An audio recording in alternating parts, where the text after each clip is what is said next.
Hello मेरे प्यारे दोस्तों, आप सभी को मेरे यूट्यूब चैनल कहानी का खजाना में स्वागत करती हूँ। आई होप आप सभी लोग खुश होंगे, स्वस्थ होंगे। चलिए दोस्तों, आज आप सबको मैं एक नई कहानी सुनाती हूँ। मुझे 2021 के लॉकडाउन के दौरान मेरी दोस्ती एक लड़की से ऑनलाइन हुई। हमने मिलने की सोची। दोस्तों, मेरा नाम विवेक है। मैं 26 साल का एक साधारण दिखने वाला लड़का हूँ और मुंबई में नौकरी करता हूँ। यह बात कोरोना की दूसरी लहर के समय की है। तकरीबन जून के करीब, जब लगभग सभी लोग अपने अपने घरों में बंद थे और इंटरनेट की सबसे ज्यादा इस्तेमाल करने लगे, तब मैं भी घर में बैठे बैठे बोर हो रहा था। तो मैंने कुछ ऑनलाइन चैट ऐप का प्रयोग शुरू किया और वहां पर मेरी मुलाकात शोभना से हुई। वो दिल्ली से थी और उसकी उम्र 27 साल थी। वह एक सॉफ्टवेयर कंपनी में काम करती थी। हमने पहले सामान्य बातचीत शुरू की, क्योंकि कोरोना की वजह से कोई बाहर नहीं निकल सकता था और सभी को अपने अपने घरों में ही बंद रहना था। इसलिए हमारी बात कुछ ज्यादा ही होने लगी। हम लोग दिन भर चैटिंग करते रहते थे। दोस्तों, थोड़ा सा समय निकालकर इस कहानी को अंत तक जरूर सुने। दोस्तों, आप लोग चैनल को सब्सक्राइब करना भूल जाते हैं। दोस्तों, आप सबसे रिक्वेस्ट है कि चैनल को एक सब्सक्राइब करें और वीडियो को एक लाइक करें। दोस्तों, आप लोगों की एक लाइक और सब्सक्राइब से बहुत ही मोटिवेशन मिलती है कि हम ऐसी ही कहानियां आप सबके समक्ष प्रस्तुत कर पाए। दोस्तों, हम बहुत ही मेहनत से कहानी लिखते हैं। आशा करती हूँ कि यह कहानी आप सबको पसंद आएगी। चलिए अब कहानी में आगे बढ़ते हैं और आपको यह कहानी सुनाते हैं। धीरे धीरे नॉर्मल बातें प्यार भरी बातों में तब्दील हो गई और हम दोनों की प्यार एक दूसरे के लिए बढ़ती चली गई। हम दोनों एक दूसरे के लिए तड़प रहे थे, एक दूसरे से मिलना चाहते थे, आमने सामने बैठकर बातें करना चाहते थे। ऐसा करते करते अक्टूबर लास्ट हो गया। तब तक हम दोनों सिर्फ चैट पर ही एक दूसरे से बातें करके संतुष्ट करने की कोशिश करते रहते थे। जब हालात थोड़ी सही हुई तो हम दोनों एक दूसरे से मिलने का प्लान बनाया। मैं दिल्ली आने की कोशिश की, पर कुछ कारण की वजह से मैं दिल्ली ना जा सका। इस बात से वह मुझ पर नाराज हुई और मुझे बहुत खरी खोटी सुनाई। मेरी किस्मत में दिल्ली जाना नहीं लिखा था। हमारे बीच एक दूसरे से रूठना, एक दूसरे को मनाना आम सी बात हो गई थी। हम दोनों की तो बस आंखें तरस गई थी एक दूसरे से मिलने के लिए। तभी एक दिन नवंबर के आखिरी हफ्ते में उसने मुझे बताया कि वह मुंबई एक हफ्ते के लिए आ रही है, क्योंकि उसे और उसके दो कलीग एक महत्वपूर्ण प्रोजेक्ट के लिए मुंबई जाकर क्लाइंट से डायरेक्ट डीलिंग करनी थी। यह बात सुनते ही हम दोनों की खुशी का ठिकाना नहीं रहा। मैं तो बस उसके मुंबई आने के दिन का इंतजार करने लगा कि हम दोनों मिलने वाले हैं।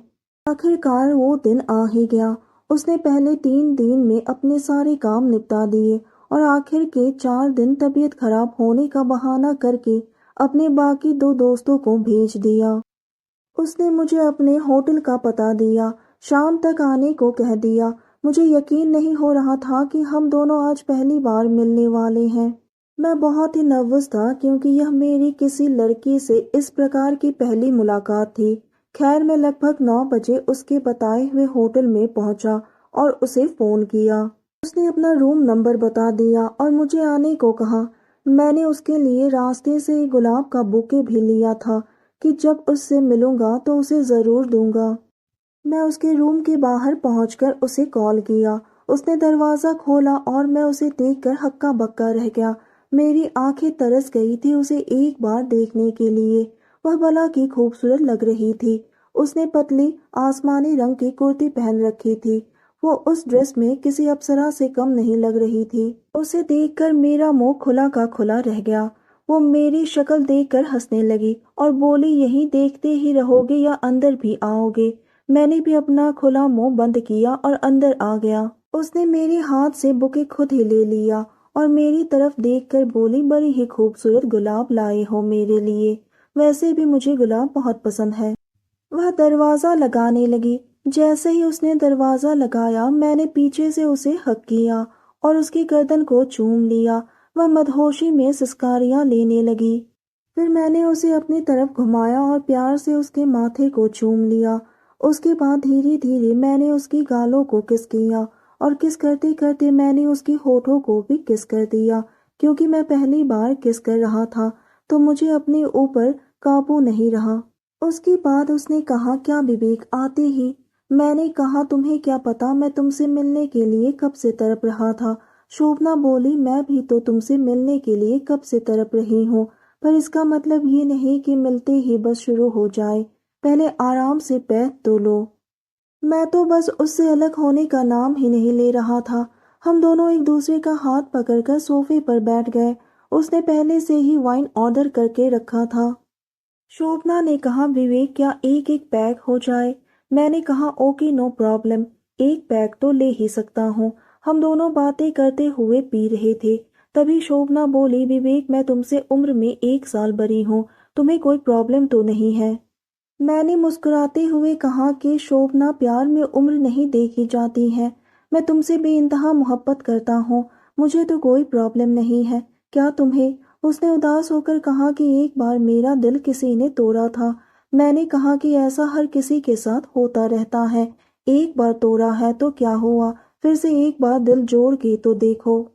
मैं तुमसे वादा करता हूँ कि इस बार तुम्हारा दिल नहीं टूटेगा। उसने मुस्कुराते हुए मुझे अपने गले से लगा लिया और बोलने लगी कि तुम बहुत ही अच्छे हो। उसने कहा कि मैं सिर्फ 4 दिन के लिए ही मुंबई में हूँ, उसके बाद तो मैं फिर से दिल्ली वापस चली जाऊंगी। मैं यह 4 दिन सिर्फ तुम्हारे साथ ही बिताना चाहती हूँ। मैंने कहा, मैं तुमसे वादा करता हूँ कि तुम्हारे ये 4 दिन जिंदगी के सबसे खूबसूरत दिनों में से होगा। मैं तुम्हें इतनी खुशी दूंगा कि तुम अपने जिंदगी में कभी भुला नहीं पाओगे। उसने हंसते हुए कहा, ओके जी, आप ऐसा क्या करोगे? जरा मैं भी तो सुनो। मैंने कहा, वो तुम मेरे ऊपर छोड़ दो, मुझे पता है कि तुम्हें कैसे खुश करना है। वैसे भी मैं उसके प्यार में पागल था, तो मैंने एक एक करके सारे तरकीब लगाए उसे खुश करने के लिए। उसके चेहरे की हाव भाव देखकर पता चल रहा था कि वो बहुत ही खुश है। उसने अपनी आंखें बंद कर ली। उसकी सांसें तेज चल रही थी, दिल की धड़कनें जोर जोर से धड़क रही थी। उसके मुंह से निकली हुई सुरीली आवाज पूरे कमरे में गूंज रही थी, जो सुनने में बहुत ही आनंददायक था। मैं तो बस अपने सुध बुध खोकर उसे खुश करने में लगा हुआ था। मैं शब्दों में नहीं बता सकता कि उस वक्त मुझे कितना अच्छा लग रहा था, जैसे मैं खुले आसमान में उड़ रहा हूँ, पहली बार किसी लड़की के साथ, और वो भी इस हालत में। वो भी मेरा पूरा साथ देकर अपने इस खुशी के पल को एंजॉय कर रही थी। मैं भी बहुत ही खुश था। क्या गजब का एहसास था। नवंबर की सर्दी में भी हम दोनों पसीने से लथपथ हो चुके थे। सुबह लगभग 10 बजे के करीब हमारी नींद खुली। मैं तैयार होकर निकलने ही वाला था, तभी उसने मुझे रुकने को कहा। इससे पहले कि मैं कुछ बोल पाता, उसने मुझे थैंक्स कहा और बोली कि तुम प्लीज 4 दिन यहीं मेरे साथ रुक जाओ। मैंने भी हामी भर दी और 4 दिन तक हम दोनों ने अपना खुशनुमा पल एक साथ बिताया। 4 दिन के बाद मैं उसे मुंबई एयरपोर्ट पर छोड़ने के लिए गया, तो उसने मेरे गले मिलकर कहा कि मैं यहाँ से तुम्हारे साथ बिताए हुए खुशियों का पल अपने दिल में समेट कर ले जा रही हूँ। जाते जाते उसे जोर से एक लंबी किस करके आया। तो दोस्तों, यह कहानी सुनने के बाद आप सबकी क्या राय है, हमें कमेंट करके ज़रूर बताइए, और साथ ही इस वीडियो को एक लाइक करें, चैनल को एक सब्सक्राइब करें और नोटिफिकेशन बेल को भी ज़रूर दबाएं, ताकि अगली अपडेट सबसे पहले आपको मिले। दोस्तों, आपके एक लाइक और सब्सक्राइब से बहुत ही मोटिवेशन मिलती है कि हम ऐसे ही कहानियाँ आप सबके समक्ष प्रस्तुत कर पाएं। आप सबने अपना कीमती समय निकालकर इस वीडियो को सुना, इसके लिए आप सभी को धन्यवाद करती हूँ। धन्यवाद दोस्तों।